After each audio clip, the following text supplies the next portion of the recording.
If you adopt that you are going to be a me only brand and not me too or me special, you are now saying that you're going to be an innovator, not an imitator or impersonator. My purpose is to connect you and your wisdom to the people that think I'm not smart enough, basically, to help them. I like you. You're funny. Gerry, look, it's wonderful to have your smile and your laughter on the Unnoticed Show today, all the way from LA. Thanks for joining me. Oh, listen, I am super excited to be here. It's my honor. Well, you have the Gerry Foster branding organization. You've been going since 1985. You helped over 100,000 people. Tell us, what do you think is the limitation for entrepreneurs, solopreneurs, in terms of scaling and building their business? Tell us about how you help them with their brand. Well, I think one of the biggest challenges today, Jim, is that they are not putting out a brand. They're putting out a service, a skill, a talent, an ability, let's say, or they're just putting out a product. And there's a big difference between putting out a brand versus putting out what it is that you offer. And when you put out a brand, you're putting something out into the world that people can get excited about. People can literally fall in love with that brand. And Jim, there's 5 types of brands. You can brand a company, a product, a service, a nonprofit, or yourself as a personal brand. And so what's happening today, as you probably are well aware, there's something like 1.7 billion websites on the World Wide Web. 1.7. Yeah. And so it's getting harder and harder for people to stand out and get noticed. And so one of the biggest challenges is for any owner, anybody who's listening today, to understand that unless you're standing out, you're invisible. Wow, I had never thought there's over 1 billion websites. And of course, there are that many YouTube channels and 500,000 podcasts as well, right? So it's all getting kind of littered. I love that idea, though, that people are selling services, not brands. Gerry, how do you help them to transition? Because for many people, managing cash flow, delivering services is kind of a difficult cycle in itself, let alone transitioning to something bigger. Can you just share with us, how do you help people do that? Well, the first thing I do is I get them to have a mindset shift. And the mindset shift is to simply decide to be the honey and not the fly, because honey attracts, flies chase. And so if you think about that for a second, you've got so many people out there who are chasing down business. They're trying to get customers, and they end up as if they're trying to convince them, persuade them to work with them. Yep, Now, I hear you. if you put out a brand, a highly distinctive brand that is known for something unique, fresh, original, that the world has never heard or seen before, then all of a sudden, you're going to attract people who are what, Jim? Predisposed to wanting to work with you because they see that you have something that they've been looking for and they have not been able to find until now. And so what I do in my work is I show owners how to make that happen. That is, so that business comes to them instead of them going after it. That really is the $1 million mind shift, isn't it? So it's not just about more email lists and working harder and funnels. There's something of a higher order there, isn't there, really, Gerry? How do you get people to change that mindset? Because most people are thinking about providing a service being sufficient. Where do you take them on that journey? That's a great question, because the first thing, Jim, is they have to understand that when someone is looking to scale, or someone wants to have more impact, if someone wants to get more clients or customers, if someone wants to make more money, they have to adhere to what I call the golden triangle. And so if our listeners out there, if you were to draw a triangle on a sheet of paper, at the top of the triangle, write the word brand, lower left-hand corner, the word market, lower right-hand corner, the word sell. There's a sequence for scaling any business, and that is brand, market, sell. You nail your brand down first, and then you market and sell that brand. It's always branding followed by marketing followed by selling. Now, the thing about that, Jim, is that it's like a 3-legged stool. All 3 legs have to be in place. If one leg is wobbly, if one leg is missing, you're in trouble. But it also suggests that one leg is not more important than the other. Branding is certainly not more important than marketing. Marketing is not more important than selling. Selling is not more important than branding. They're equally important. However, the 3 have to work together to have the kind of impact that someone's looking for. So the job of branding is to differentiate your business. The job of marketing is to get people to pay attention to what makes you different and desire that difference. And the job of selling is to get people to pay for that difference. The way I like to say it, Jim, is that branding will get you known, marketing will get you found, and selling will get you paid. Okay. Nice. I love you that, gotta Gerry. you got to get known, get found, get paid, because we're all in business to do what? To be seen, be heard, and to make money. And so if someone's out there listening and they're wondering, hey, I've tried this, I've tried that in terms of marketing. Well, maybe the problem is you don't have a brand, or you think you have a brand. And that's another conversation. Well, and I think it's a very valid one. I mean, how do people know if they've got a brand, Gerry? Because I mean, I have a logo, I have a website. Does that mean I've got a brand, or how do I tell? A brand is more than a logo. A brand is more than what people can see. A brand is not your website. It's not your pretty colors. It's not anything pictorial. It's not the aesthetics, because that alone, if you think about it, is not going to give you what's called a whole brand, which means that you're putting something out into the world, into the marketplace, into the audience that you're serving, that allows them to embrace that and want to purchase it. So I always tell people, for those who have a hard time understanding that a brand is more than a logo, let's take Coke and Pepsi. I doubt if the Coca-Cola drinkers prefer Coke because it's in a red can, or the Pepsi people because it's in a blue can. It's what's inside the can that counts. And so the challenge for our listeners here is what's inside your can, which means that you've got to give people a reason to work with you. And no one's going to do that just because you've got a great looking website or colors or photography and stuff like that. So carrying on your soft drinks analogy, how do you let people know that you've got more fizz in your can than the next can? Great question. You have to make sure that you are swimming in what's called untapped market space, which simply means that you're putting something out into the world that the world has never heard or seen before. And so for the folks who are tuning in here, you simply ask yourself, what are people looking for from someone like you that they presently cannot find? It usually shows up as some kind of what, Jim? A complaint.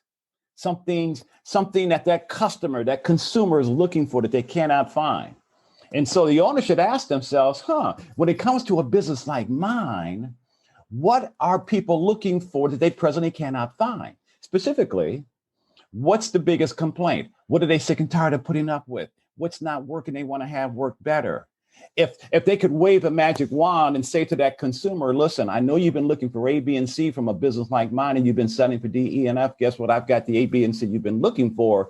Now you have the opportunity to put something out into the world that the world hasn't seen before. So what it comes down to, Jim, part of mindset is to decide to be what? An innovator and not an imitator. And so many businesses out there are just fading into the background because they're not separating themselves from the rest of the crowd. They're just another penguin in the group. They're just another slice in the loaf, another, they're another bird in the flock, right? I mean, they're blending in. And so today you have to not only stand out, but you have to stand out, get noticed, and be remembered for offering something unique so that you can then be rewarded for your individuality. Okay, so there's a straight line, a direct line then between the entrepreneurial vision and the brand vision, it sounds like, right? They are intertwined. It's extremely difficult, isn't it, sometimes to know how you differentiate yourself. Often, especially if you've maybe got low confidence or you're restricted in resources, how do you take that sort of high view and reinvent yourself along a line that makes you someone that people want to work with and be with? Well, I think that someone has to make the decision that they are going to be what I call a standalone brand, as opposed to appearing like everyone else. Because in my work, and as you know, Jim, I started my company full time in 1985 when dinosaurs were roaming the earth. Okay. and so I want to make sure that our listeners understand this. I'm what's called a brand strategist as opposed to a brand designer. And so just Just like someone who may own a house cleaning service says they don't do windows. Well, I tell people I don't do logos, swag bags, tote bags, websites, and things that people can see, because great brands are built strategically, not visually. Now, having said that, it comes down to you deciding which level do you want to play at. Level one is called Me Too. Now, if you are a Me Too brand, you are another slice in the loaf. You are looked upon as a carton of milk. You are looked upon as just being another whatever. However, Jim, brands like Starbucks and Nike have shown us that the products they offer are less important than the brands they market and sell. And so you don't want to swim in that kind of competitive waters where you're forced to compete on price. The second level you can play at is called Me Special. Now, Jim, that's someone out there who says, well, Gerry, I'm different. I swear I am. And I go, well, really? Prove it to me. Is your brand relevant? Are you putting something out into the marketplace that allows you to say to someone, I've got exactly what you've been looking for, and you want to know what else? You can only find it from me. And so in level one, you have these imitators, right? In level two, when someone is not that relevant, they're an impersonator. They're putting something out that people really don't find that important. I mean, Jim, here in America, we have a history of great brands that came out as rock star, one of a kind, standalone brands that died on the vine. Jim, does the name MySpace ring a bell? Absolutely. Rupert Murdoch's perhaps not greatest investment. Oh my God, what happened to Blockbuster here in America? What happened to AOL, BlackBerry, Radio Shack, the retail brands across the country that are dying if they haven't already because of Amazon? So the level that I want our viewers to play at is what's called to be a me only brand, where you can say, I am the only humma that does humma. And if we look at like Microsoft, that's one of the brands that sustained itself for the last 3 decades, I believe, to be in the Fortune 500 consistently, right? So there's a company that's managed to transition across business cycles. So what do you think are the key elements of this I'm a hummer brand, Gerry? Obviously, other than big tires and a large V8 engine, although now I think it's going electric, the hummer. But what are the elements for someone that's thinking, okay, I get it, I need to be a hummer brand? Absolutely. And as you know, Jim, my work is about showing small businesses how to big brand themselves, even if they have limited resources. Because when you make the decision strategically that you are going to do what? Deviate and not conform. You're making the decision that you're going to go against the flow and not with the flow. Because if you adopt that you are going to be a me only brand and not me too or me special, you are now saying that you're going to be an innovator, not an imitator or an impersonator. Now, think about that, Jim. When you make that decision, then the only thing that you should be asking yourself is, okay, what are people looking for that they presently cannot find? As I said earlier, now let's break that down. It's been shown in branding, Jim, that people don't pay for products or services. They're not even paying for the brand itself. What people are buying from each of you is, number one, can you solve a problem that your target audience is having, that they want it to go away? Number two, can you provide better outcomes for your market? Which means they're looking for something that they presently cannot find. And so from that person, they're saying to you, listen, this is what I'm thinking of doing. This is what I'm presently doing. This is what I've tried in the past. This is what someone suggested that I do. Can you, in your business, can you take me from where I am to where I want to be? Jim, that's like someone saying, I'll make your kids smarter, or I'll take your company from here to there, or whatever, right? Yeah. Number three, can you perform a miracle? Can you make the impossible possible? And Jim, that's a huge one nowadays. In the midst of the pandemic and everything else that's going on in the marketplace, particularly the internet, is to say to someone, I can take something that you think it cannot be resolved. I can make something possible. I can bring forth a future for you that you never thought could be done. I can make that happen. And number four, I can provide you some kind of emotional payoff. You can stop experiencing negative emotions. You can stop feeling frustrated, stressed out, or whatever. So you take any of those four, Jim, solve a problem, improve outcomes for someone, perform like what like a miracle in their eyes and provide some kind of emotional payoff. And that becomes what? The undeniable benefit that you build your brand around, as opposed to saying, here are my services. Those four elements are not a function of scale nor investment, are they? They're about attention to detail, execution, focus, which are the hallmarks of a great entrepreneur, not necessarily of a Fortune 500 company.